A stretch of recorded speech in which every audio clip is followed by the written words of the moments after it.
So, good day, ma'am. This is our case digest. GR number 210858, June 29, 2016.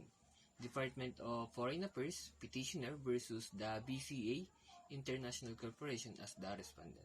So, for the facts, in an amended Build, Operate, Transfer BOT agreement dated April 5, 2002, petitioner DFA awarded the machine-readable passport and visa project to respondent BCA International Corporation in the course of implementing the MRPN project. Conflict arose and petitioners sought to terminate the agreement. Respondent opposed the termination and filed a request for arbitration. The dispute shall be settled with finality by an arbitrage tribunal operating under international law. Herein, after referred to as the tribunal under the UNCITRAL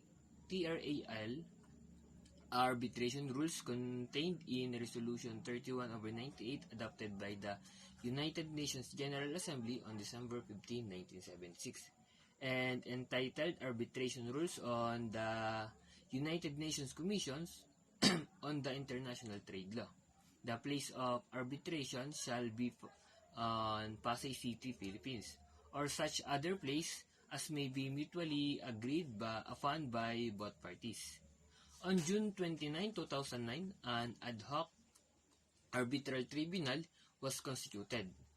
In an order dated April 2013, the arbitral tribunal approved BCA request to apply in court for the issuance of subpoena.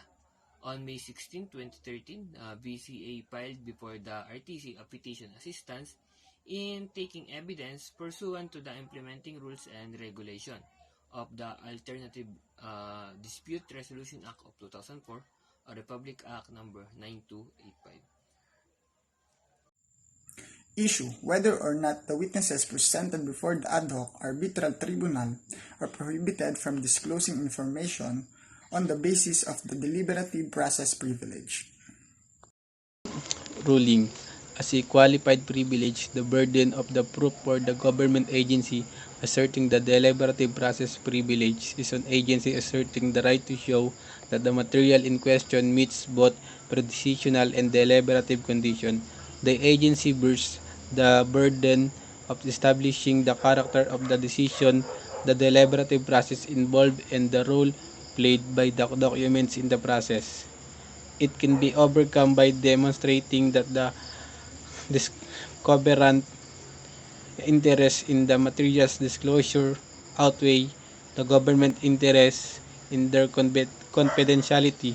The determination of need must be made flexibly on a case-by-case.